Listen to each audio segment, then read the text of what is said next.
2011 रे राज्य सरकार शिल्प प्रतिष्ठा करिवे बोली रेमुणार 3टी पंचायत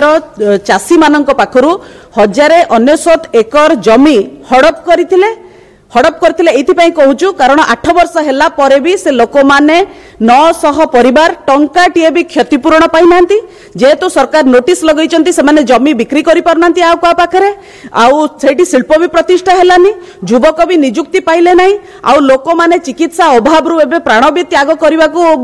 लागिलेनी लोक माने आर्थिक संकट नाही नथिबा अवस्था रे तांकर पहुंचिलानी एथरो राज्य सरकारंकर चासी मारण नीति युवक मारण नीति शिल्प विरोधी नीति ये सब स्पष्ट होची और पदारे पड़ुची बाबूंकर जो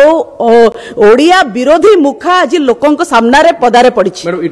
इडको जिलापाल ये सब लोकंक भुआ बुलेवा पई कि 600 कोटी टंका लोकंकर जमीर मूल्य राज्य सरकार टंकाटे भी एबे जाके देनांती 9 वर्ष हेलानी इडको रु हमु कोन मिलिबो जो सरकार शिल्प नारे जमी नेछि से सरकार तो फेरेबो नवीन बाबूंक मुह को चाहि कि लोक जमी देइथिले कोन पई कि लोक देनांती तृतीय महला रे फाइल पड़िछि तृतीय महला किए लोक साधारण गार लोक कोन जानचंती तृतीय महला किए कौन पाई कि नवीन बाबू शिल्प नारे गाई बोलिकी मेक इन ओडिशा कनक्लेव करी शिल्प प्रतिष्ठा करदेबू एमती करदेबू सेमती करदेबू कहीकि मिछि मिछिका स्वप्न देखैकि जमी गरीब लोकंकर हड़प करचंती आउ से जमीर क्षतिपूरण तुरंत लोकंक पाखक पहुंचवा दरकार नचेत सांगे सांग जमी फेरेबा दरकार।